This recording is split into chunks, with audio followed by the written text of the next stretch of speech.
Good morning, everybody. It's Friday. Welcome to the Master's class. I'm Dr. Salvatore Sandone. And maybe we should all the way. There we go. Hope that's better. If you're with me, please let me know. Give us a like. Send us some love. So this is part of our COVID-19 lockdown broadcast series, and we've been talking about karate kata as it relates to non-karate practitioners. And thus far we reviewed the very basic Teikyoku kata forms that were invented and added to the karate repertoire by the contemporary O-sensei Ginshin Funakoshi. And today we're going to go backwards and forwards in the same respect. The next series of kata that was created, or that was institutionalized into the Shotokan, was the Heian kata. And the Heian kata, as I understand it, were created by his teachers. I believe this was Master Itosu. Funakoshi attests that his two main teachers were Anko Azato and Anko Itosu. So, Heian kata are a series that means calm and peaceful mind. The idea is if you're a practitioner of these forms and you master them and the techniques that are within them, that you will have a calm and peaceful mind. Interestingly enough, the first of this series, so the Heian kata, by the way, is a series of 5 kata, where the previous set was a series of 3. The original order of the Heian kata was, compared to how it is now, 2, 1, 3, 4, and 5. And they reordered them and made what was originally the second form in the series the first form in the series, and now we learn it that way. There's a lot of close parallels between what we call now Heian Shodan, part 1, and the first 2 Teikyoku.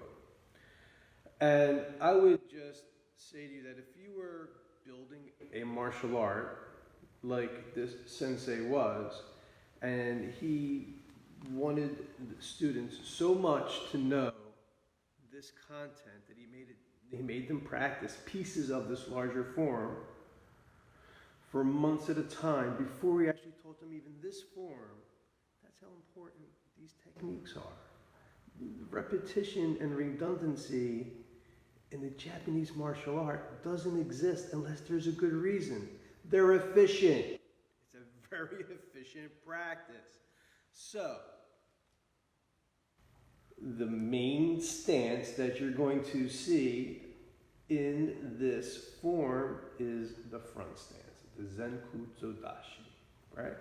So, you also will see a back stance in the form, and we introduce to you the signature striking technique, one of the signature techniques of the Shotokan, which is Shoto Ukite, which they refer to as the sword arm. And that kind of speaks to the whole ethos of how this contemporary Japanese martial art was brought forward, which was we were teaching you to be the sword and the shield and the hammer and the mace. You were the weapon, right? So, Heian Shodan Kata has 21 moves. And, oh yeah, by the way, if you're with us, did I say let me know? 2, it's Friday. Oh, this will be the last broadcast for the week. What we'll most likely do is repost the 1 or 2 that had, the best responses for Saturday and Sunday, if you would like to review or if you missed one of the episodes. And I guess furthermore, we will begin fresh on Monday with the new series.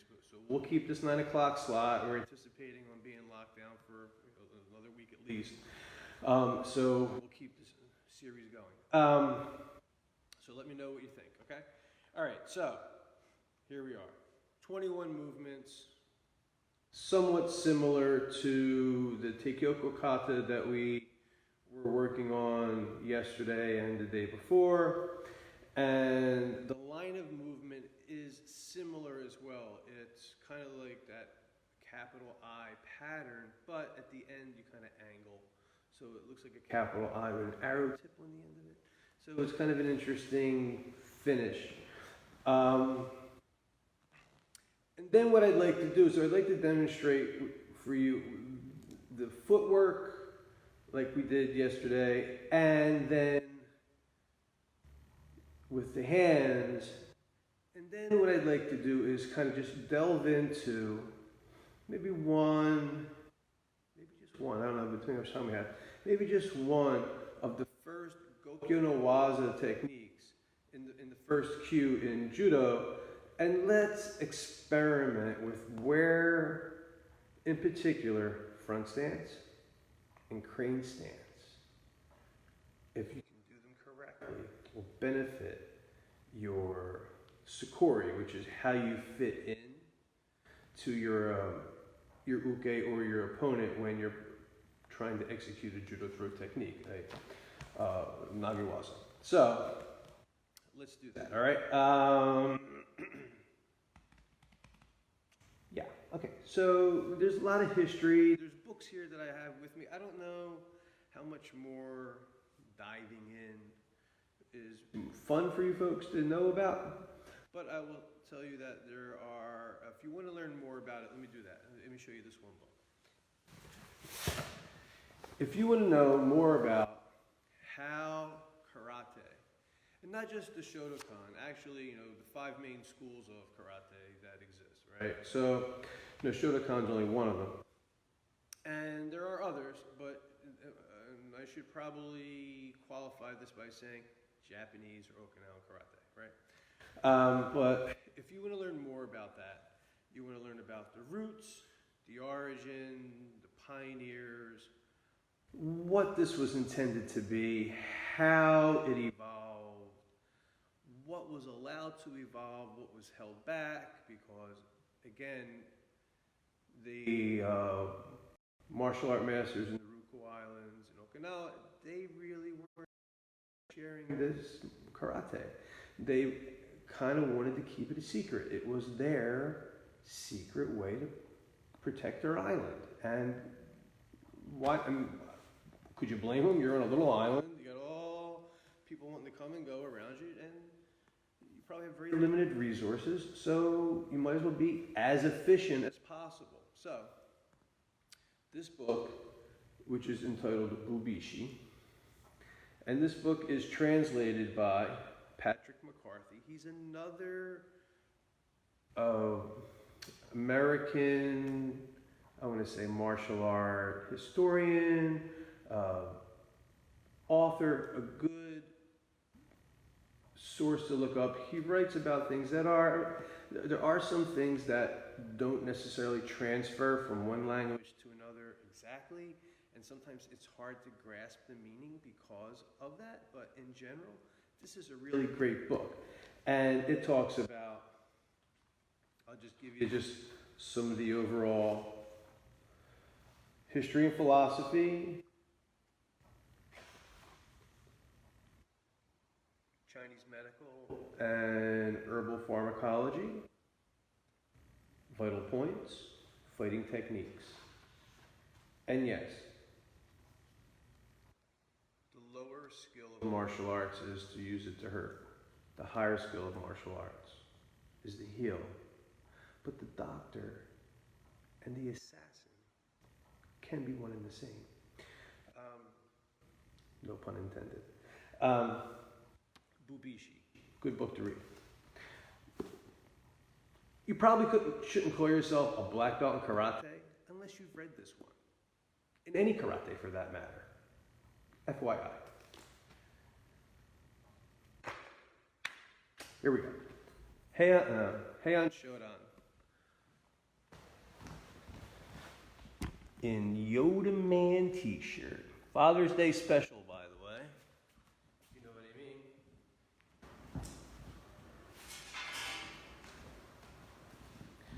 mean? Okay. You need to get some more legs. A little lower, a little lower.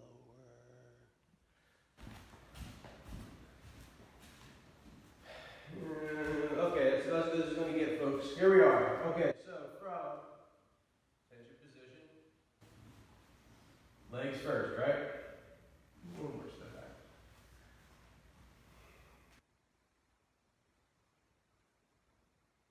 And show on.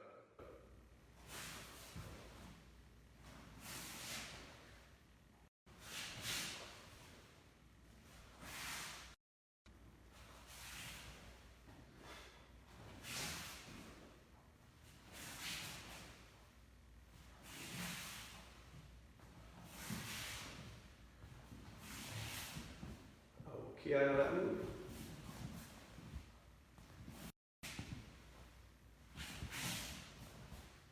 All mostly front stances.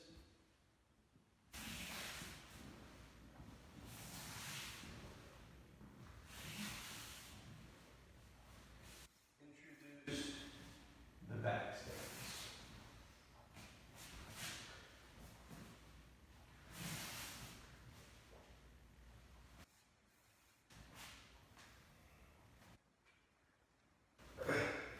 So I don't know if you noticed, but there was also one little extra cat stance in this form as well. So you have 4 back stances, a cat stance, and the rest are all front stances. And if you were with me earlier this week, you learned my stance kata, which included tension stance, natural stance, front stance, cat stance, and back stance. Right? So there's quite a bit here in learning just this simple form. You can practice this alone while you're in isolation, and it will help you build a better foundation for anything that you're trying to do in martial arts. So without any further ado, Heian Shodan for you on a Friday.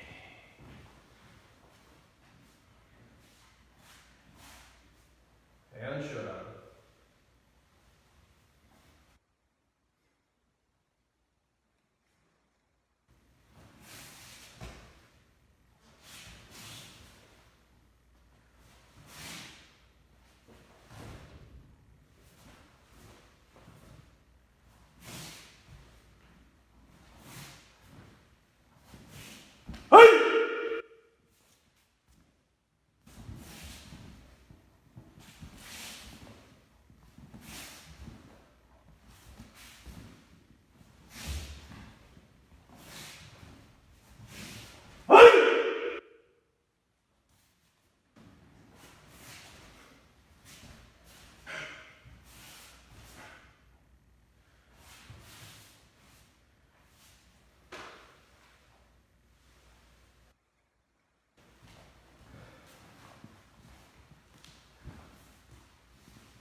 There's a lot of YouTube videos of people doing that form, I am sure. So you can watch me or you can watch somebody else, but that's Heian Shodan.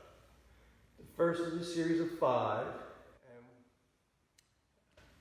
through the week next week we'll go through each one and we'll talk about attaching some of the highlights of that form, of each of the forms, to some grappling, whether it's stand up or down. That will surely be helpful. So today what I like to do now is jump into shifting gears and going into, like I said, Judo Gyoku no Waza. The form that I selected, which I think is like the easiest one to kind of see, especially without a nuke to practice with, is Osotogari, okay? So if you don't know, Osotogari is major outer thigh reaping throw. And what it basically involves is 2 things. One is you getting up very close to your uke, your partner. Uke is someone who's receiving your throw. So someone can receive your throw voluntarily or involuntarily. And that's what we call the uke. That's the person who's going to take the fall. So in order for you to get into that space, I guess, first and foremost, there's a few things you need to know about judo. Judo throws have three components: kazushi, sakuri, and kake. The direction you take the person off balance, how you fit in or blend into their body position at that time, and then the execution of the throw. The front stance is a tool to create your sakuri, and it enhances your hand movement that would create the unbalancing. That would be the kazushi. So imagine, you go a little bit on an angle. I'm going to raise it up just a little bit. All right, that's pretty good. Okay, so now imagine my partners here, my invisible partners here, my uke. And the idea of doing the osotogari is I'm going to take my partner off balance. It's my left, their right back corner. So I'm going to make them tip. So if I was uke, I'd be like, woo, right? So once their head goes past the center line, they're technically off balance. They would either have to step back or come back up straight to regain their balance. And when someone's in that position, that's when they're vulnerable, that's when the throw gets executed. Now, how do I get there? Well, if you remember that kata, what we learned to do is we're punching and pulling, right? So what happens a lot of times in these techniques is we have to push and, watch it, push and pull, right? So I'm going to drive with my left leg towards my uke, just to their outside of their legs, and I'm going to drive with my leg and my arm and pull on the shoulder. So I'm going to boom, just like I would be doing. It's not as aesthetically beautiful as this, like we did in the kata, but it's the same movement. As a matter of fact, I would argue with you that if I can do this, which is a larger movement, then I could easily do this, which is a smaller movement. I think you can make the leap with me. Here we go. So I go from here. I'm going to go into my front stance, driving so that their shoulder tips over. And quite honestly, you've seen this even in some Aikido techniques or even other more advanced judo techniques. If I do this correctly, I don't even need to do the thigh reaping. They just go fine. And if you do it the right way and with the right timing. So, front stance, set up. The back leg is going to come between your leg and their leg. And the stance that makes that happen is the crane stance. And then from here, we just go behind their leg and we finish the throw. Bringing my head to my toe. And that is how I would use my front stance and my crane stance and my punching exercise. Training to make me be in a position to do my osotogari and not have to think about it. Okay, boom, bam, boom. And then you have it. Head to toe. And then I come back to what? Natural stance. Shizen Otai. No matter what. So, all of this connects. So, for you, if you want to practice this, this is what I would suggest you do. Stand in natural stance. Step in your front stance. When you step in a front stance, you're supposed to C-step. You're supposed to come in toward your other leg so that your body stays under your feet. Then set it out. For your solo practice, you should definitely do that. There's an argument to be made that adapting this for a judo throw, just go straight because the straight line is the fastest distance between 2 points, right? So, you can make the argument, but for personal practice, so that you can stay on column, you're in a position, so you do your front stance, then from here, pick up your knee, put out your foot, just let your toe just kind of like sweep the floor, your big toe just gently brace the, just scrape the floor, like that, and then come, almost like in that, you know, the yoga pose, right?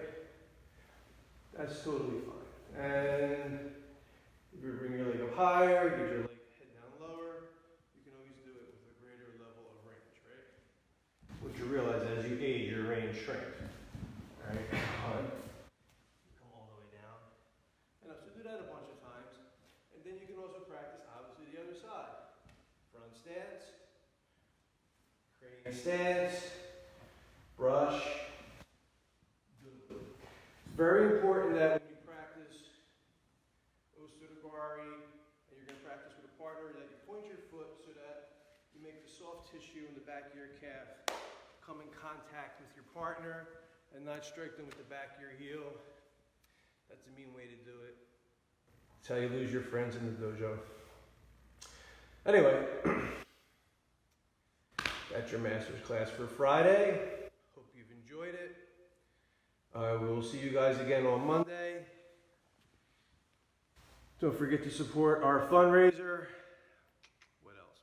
We'll be on at 6 for kicks at 6.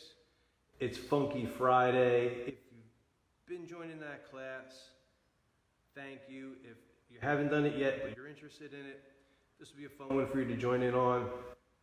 And have a great weekend. Stay well.